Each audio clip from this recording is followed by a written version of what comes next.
قرآن مجید نے کیا کہا ان منافقین کے بارے میں؟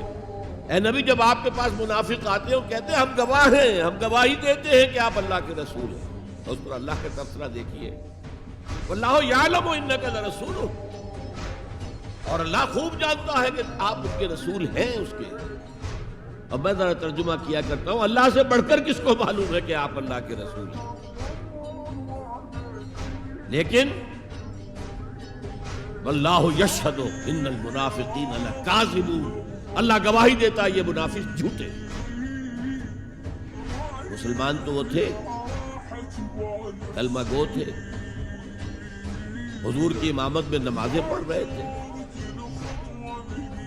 لیکن منافق تھے. اللہ نے منافق قرار دیا. دل ایمان سے خالی تھے، بلکہ ہوتے ہوتے دلوں کے اندر حضور سے عداوت پیدا ہو گئی، اہل ایمان سے عداوت پیدا ہو گئی. اسی سورہ مبارکہ میں آگے چل کر آتا ہے ہم العدو فاحذرہم، اصل دشمن یہ ہے، یہ مارے آستین ہیں.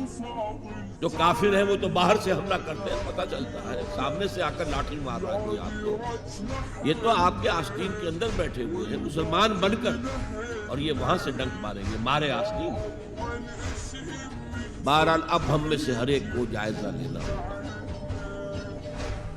اپنے گریبان میں جھانکیں، اپنے دل کی گہرائیوں کو ٹٹولیں. یقین والا ایمان ہے ہمارے پاس یا نہیں؟ یہ یقین والے ایمان کا میں اگر آپ کو انگریزی میں ترجمہ کر کے بتاؤں تو شاید آپ زیادہ بہتر سمجھیں. Personal connection, it's a racial creed. ہم ایک نسل ہے، اپنے والدین سے ہم نے کچھ چیزیں سیکھی ہیں، والدین اس میں بلیو کرتے تھے، اللہ، رسول، قرآن، کتاب، جنت، دوزخ، قیامت، ہم بھی مانتے ہیں. بس اٹس اے ریشیل کریڈ. یہ تو ایک نسلی عقیدہ ہے. اصل شے جو ضروری ہے پرسنل کنوکشن، اپنا یقین، ذاتی یقین. تو سب سے پہلے تو اللہ کے رسول صلی اللہ علیہ وسلم کی رسالت پر یقین.